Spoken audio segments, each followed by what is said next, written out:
And it's also been a big year in politics. Of course, we ended up with a new federal government. South Australia turfed Stephen Marshall and his Liberal government after just one term.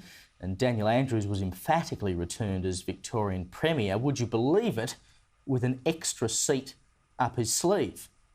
Prime Minister Anthony Albanese has found himself in the awkward position of having to deal with high inflation, rising interest rates and an increasing cost of living. Now, in all honesty, it wouldn't have mattered which party won government in May. This was always going to happen, in no small part because interest rates plunged to historic lows in recent years, at the same time as governments pumped shed loads of money into the economy. It doesn't take an economist to work out what would happen there. But all indications are that Albanese's government will not be one that takes a back seat or subscribes to the sensible agenda of the Labor right of old. This is a government that has rammed through its industrial relations legislation, which will force employers to participate in industry-wide bargaining. It will almost certainly cause job losses and send businesses to the wall, but it will give the unions more power, and we all know who pays the Labor Party's bills. There's a reason the government was so keen to get this legislation passed before Christmas. It doesn't stack up, but it's a favour that was owed and had to be delivered.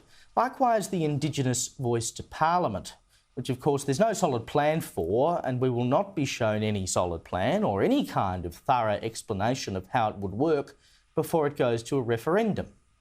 Again, you have to ask the question, why do they want us to vote for something that hasn't been properly explained? The Australian people deserve to know what is being asked of them, particularly when we're talking about inserting race into the Constitution. But the biggest political lesson of the year is that the right has to stand for something. Now, I mentioned before that Stephen Marshall lost South Australia after one term. It was a classic case of the Liberal Party failing to represent the people who should vote for them, which is increasingly those in the outer suburbs and the regions rather than the inner city.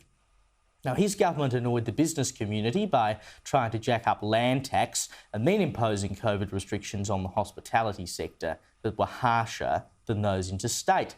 And he annoyed outer suburban and regional voters, where the government ended up bleeding seats, including some that included the deputy leader of the party and one that had never been held by the Labor Party until this year, by pursuing a very progressive social agenda, including major abortion reforms. Now, these weren't things that a first-term Liberal government should have been doing. Their first term in 16 years, mind you, and now they're back in the wilderness. Nothing demonstrated more how out of touch that government was than when they scrapped the Adelaide 500 supercars race. Now, it's an event attended by a lot of people whose natural social politics might be conservative, but of course they're the great unwashed, so the government didn't want that. The first order of business for the new Labor Premier, Peter Malinauskas, was to get the 500 back, and he did.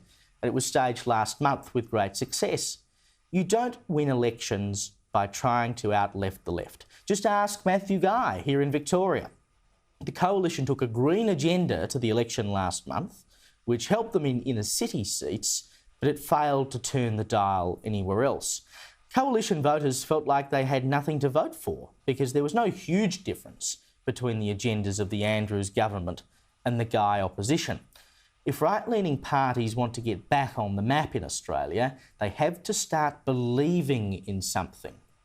Take on the rush to renewables. Call to end the ban on nuclear energy. Take on the long march through the institutions. Get out of your inner city bubble and go for a drive out to the suburbs or into the country. Get an idea of what ordinary people just trying to get by are talking about. Otherwise, there's no point existing.